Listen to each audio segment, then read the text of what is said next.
영과 혼 많이 들어는 봤는데 막상 그래서 뭐가 다른 거야? 하고 누가 물어보면 좀 애매하죠? 오늘 우리는 바로 이 미묘하지만 아주 중요한 차이, 그리고 이 둘이 우리 몸과 어떻게 하나의 완벽한 팀을 이루는지 그 비밀을 한번 같이 들여다볼까 해요. 이걸 제대로 이해하는 건요, 그냥 지식 퀴즈 하나 더 맞히는 게 아니에요. 이건 바로 나 자신을 이해하고 또 삶과 죽음을 바라보는 관점 자체를 완전히 바꿀 수 있는 그런 열쇠가 되거든요. 자, 그럼 그 설계도를 함께 열어볼까요? 바로 이 질문이죠. 영과 혼, 진짜 차이가 뭐지? 이 궁금증이 한번 딱 시작되면 꼬리에 꼬리를 물고 질문이 막 이어지잖아요. 그렇다면 내가 죽고 나면 나는 어떻게 되는 거지? 그리고 더 나아가서 이 땅에서 그 이후의 삶을 미리 알고 준비할 수 있을까? 하는 그런 근본적인 고민들 말이에요. 오늘은 성경이라는 거대한 청사진을 한번 쫙 펼쳐놓고 이 질문들에 대한 답을 하나씩 찾아가 보겠습니다. 자, 그럼 먼저 모든 것의 시작점으로 한번 가볼게요. 성경은 인간이 어떻게 만들어졌는지 그 기본 설계도를 아주 명확하게 보여주거든요. 바로 창조의 순간입니다. 이 슬라이드, 이게 바로 모든 것의 시작을 보여주는 핵심 공식이에요. 정말 간단하지 않나요? 하나님께서 흙으로 우리의 몸을 빚으시고 그 코에 하나님의 숨결, 다시 말해 영을 불어넣으시자 비로소 우리가 살아있는 혼, 즉 하나의 완전한 인격체인 사람이 되었다는 거죠. 여기서 진짜 중요한 포인트가 있어요. 영과 혼이 따로따로 만들어져서 몸에 조립된 게 아니라는 사실입니다. 하나님의 영이 닿는 바로 그 순간 나라는 인격, 즉 혼이 생명을 얻고 탐생한 거예요. 시작부터 그냥 하나였던 거죠. 바로 이 창세기 2장 7절 말씀이 그 설계도의 원본이라고 할 수 있습니다. 여기서 생명이라는 단어, 히브리어 원어로는 네페시 하야라고 하는데 이걸 직역하면 말이죠, 살아있는 혼 또는 살아있는 존재라는 뜻이에요. 그러니까 물질인 흙, 즉 몸과 비물질인 하나님의 생기, 즉 영이 결합해서 나라는 살아있는 인격체, 혼이 탄생했다는 겁니다. 영과 혼은 처음부터 분리할 수 없는 완벽하게 통합된 하나의 존재로 시작되었다는 것. 이게 바로 인간을 이해하는 첫 단추입니다. 자, 그럼 이제부터 아마 가장 궁금해하실 부분일 텐데요. 이 둘의 역할이 구체적으로 어떻게 다른지 영과 혼의 개념을 각각 좀 더 깊이 파고들어 보겠습니다. 먼저 영부터 볼까요? 성경에서 영, 헬라어로는 푸뉴마라고 하거든요. 이건 우리 존재의 가장 깊은 중심부, 그러니까 하나님이랑 다이렉트로 연결되는 그런 영적인 통로라고 생각하시면 딱 맞아요. 마치 하나님의 주파수에 맞춰진 안테나처럼 말이죠. 하나님 자신이 영이시기 때문에 우리가 그분을 인격적으로 만나고 그분의 생명을 받아들이는 지점이 바로 이 영인 겁니다. 이 로마서 말씀이 영의 역할을 아주 생생하게 보여주죠. 하나님의 영이신 성령께서 다른 곳이 아닌 바로 우리의 영에게 직접 속삭이시면서 너는 내 자녀야 라고 확증해 주신다는 거예요. 정말 놀랍지 않아요? 영은 바로 이처럼 하나님과의 직접적인 소통과 친밀한 교제가 일어나는 그런 신비로운 공간입니다. 그럼 혼은 뭘까요? 혼은 헬라어로 푸시케라고 해요. 어디서 들어본 것 같지 않으세요? 맞아요. 심리학을 뜻하는 psychology가 바로 이 단어에서 나온 거거든요.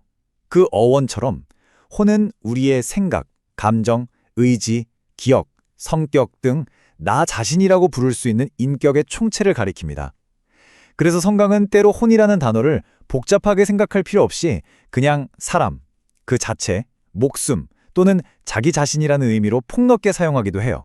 자, 이 표를 보시면 둘의 역할 차이가 한눈에 싹 들어오실 거예요. 왼쪽의 영이 하나님을 향해 열린 안테나, 즉 하나님을 감지하고 만나는 영적인 중심부라면 오른쪽의 혼은 그 영을 통해 받은 신호와 세상의 경험을 종합해서 생각하고 느끼고 선택하는 나라는 인격의 관제탑과 같아요. 내 삶의 모든 기쁨과 슬픔, 상처와 소망이 기록되고 처리되는 곳이 바로 우리의 혼인 거죠. 이 히브리서 말씀을 보고 어떤 분들은 그럼 영하고 혼은 칼로 자르듯이 나눌 수 있는 건가? 하고 오해하시기도 해요. 근데 이 구절의 진짜 의미는 그런 물리적인 분리가 아닙니다. 하나님의 말씀이 가진 통찰력이 너무나도 날카로워서 우리 존재의 가장 깊은 영적 중심인 영에서부터 우리의 내면적인 생각과 감정인 혼, 그리고 육신인 관절과 골수에 이르기까지 모든 것을 꿰뚫어 보신다는 그런 강력한 비유적 표현이에요. 그래서 다시 한번 강조하지만 영, 혼, 몸을 무슨 레고 블록처럼 각각 따로따로 생각하는 건 성경적인 관점이랑은 좀 거리가 있어요. 이 셋은 서로 뗄 수 없이 얽혀서 한 사람이라는 교향곡을 연주합니다. 비유하자면 영은 하나님과 연결된 우리 존재의 지휘자고요. 혼은 그 지휘에 따라 반응하는 생각과 감정, 선택이라는 악기들이고, 몸은 그 악기들이 연주하는 소리가 세상에 울려 퍼지는 무대라고 할 수 있는 거죠. 이 셋은 분리할 수 없는 완벽한 하나입니다. 자, 이렇게 영, 혼, 몸이 하나로 연결된 우리 존재에 대해서 이해하고 나니까 자연스럽게 다음 질문으로 넘어가게 되죠. 그렇다면 우리가 죽으면 이 영과 혼은 대체 어떻게 되는 걸까? 성경이 보여주는 죽음 이후의 여정은 크게 세 단계로 볼 수 있어요. 첫째, 죽음의 순간. 우리의 육체는 그것이 왔던 곳, 즉 흙으로 돌아가 잠시 쉬게 됩니다. 둘째, 그 직후. 우리의 비물질적인 본질, 그러니까 의식과 인격을 담고 있는 영과 혼은 육신을 떠나서 그것을 주신 하나님께로 돌아가요. 그리고 마지막으로 마지막 날이 오면 우리는 썩지 않을 새로운 몸을 입고 부활해서 영, 혼, 몸이 다시 하나가 된 온전한 존재로 회복될 것을 소망하며 기다리게 되는 거죠. 구약의 지혜자 전도서 기자는 바로 이 진리를 이렇게 노래하고 있습니다. 우리의 겉사람인 몸은 땅으로 돌아가지만 우리의 생명과 인격의 본질인 영은 그것을 선물로 주셨던 하나님께로 돌아간다고 명확하게 선언하죠.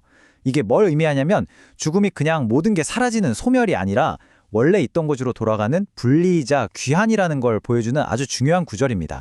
여기서 정말 흥미로운 점이 하나 있는데요. 성경이 죽음 이후 하나님 앞에 있는 성도들의 상태를 묘사할 때 영이랑 혼이라는 단어를 때로는 구분 없이 사용한다는 거예요.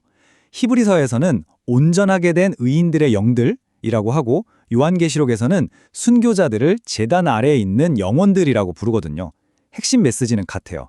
우리의 몸은 잠시 땅에 머물지만 나라는 의식과 인격은 하나님 안에서 계속해서 살아있다는 겁니다. 자, 지금까지 조금은 신학적인 이야기를 나눴는데 이제 가장 현실적인 질문으로 한번 돌아와 볼게요. 이 모든 걸 아는 게 오늘을 살아가는 우리한테 대체 무슨 실제적인 도움이 될까요? 이 지식은 그냥 머리로만 아는 걸 넘어서요. 최소한 세 가지 방식으로 우리 삶을 뿌리부터 바꿀 힘이 있거든요. 첫째, 피할 수 없는 죽음에 대한 우리의 관점을 바꾸고, 둘째, 눈에 보이지 않는 우리 내면의 삶을 가꾸게 하며, 셋째, 오늘 우리가 내리는 모든 선택의 무게를 다르게 만듭니다. 하나씩 자세히 살펴볼까요? 첫 번째는 죽음을 더 이상 완전한 소멸이나 끝으로 보지 않게 된다는 거예요. 많은 사람들이 죽음을 공허와 끝으로 여기면서 두려워하지만 성경은 죽음이 하나님께로 옮겨가는 문이라고 말합니다. 예수님께서 십자가 위의 강도에게 오늘 네가 나와 함께 낙원에 있으리라 라고 말씀하셨던 것처럼 말이죠. 이 사실을 믿을 때 죽음 앞에서 느끼는 완전한 절망과 공포는 떨리지만 소망을 품고 건너가는 길로 바뀌게 됩니다. 두 번째로, 우리는 진짜 건강이 뭔지 다시 생각하게 돼요. 우리가 보통 눈에 보이는 몸 가꾸는 데는 시간이며 돈이며 많이 쓰잖아요. 그런데 영원히 남을 영과 혼의 건강은 얼마나 챙기고 있을까요? 겉모습은 멀쩡해도 영이 하나님과 단절되어 있다면 성경은 그 상태를 살아있으나 죽은 자라고 단호하게 말합니다. 혼이 상처와 죄책감, 분노로 병들어 있다면 그 삶은 늘 위태로울 수밖에 없죠. 그렇기 때문에 우리는 썩어 없어질 몸을 돌보는 것 이상으로 영원히 지속될 우리의 영과 혼을 하나님의 말씀과 복음이라는 약으로 날마다 돌보고 새롭게 해야 합니다. 마지막 세 번째. 우리가 앞으로 갈 곳을 알면 오늘의 선택이 달라져요. 그렇죠? 멋진 여행지를 목적지로 딱 정한 사람이 거기에 맞게 짐을 싸는 것처럼요. 우리가 결국 하나님 앞에 설 존재라는 것을 알면 어차피 다 끝인데 하는 허무주의 대신 진지함이 생깁니다. 이 몸은 썩어 없어질 거야 라는 체념 대신 이 몸도 마지막 날 부활해서 하나님께 영광 돌릴 소중한 몸이야 라는 존중감이 생기죠. 영원한 관점은 오늘의 모든 순간에 의미와 목적을 부여합니다. 사도 바울의 이 기도는 우리가 나눈 모든 이야기의 정말 놀라운 결론이자 최고의 약속이라고 할 수 있어요. 하나님은 우리의 영이나 혼, 어느 한 부분만이 아니라 우리의 온, 영과 혼과 몸, 즉 우리 존재 전체가 마지막 그날까지 흠없이 온전하게 보존되기를 원하신다는 겁니다. 이건 우리를 부분적으로가 아니라 머리부터 발끝까지 내면과 외면 모두를 총체적으로 사랑하시고 끝까지 책임지시겠다는 하나님의 위대한 약속이에요. 그래서 마지막으로 이 질문을 여러분 자신에게 한번 던져보셨으면 좋겠습니다. 오늘 바로 지금 이 순간 여러분의 영과 혼과 몸은 어디를 향하고 있나요? 우리가 오늘 무엇을 보고 무엇을 생각하고 어디에 우리의 시간과 마음을 쏟는지가 바로 그 방향을 결정할 겁니다. 이 질문에 대한 나만의 답을 찾아가는 여정이 오늘을 가장 의미 있게 살아가는 최고의 지혜가 될 것입니다.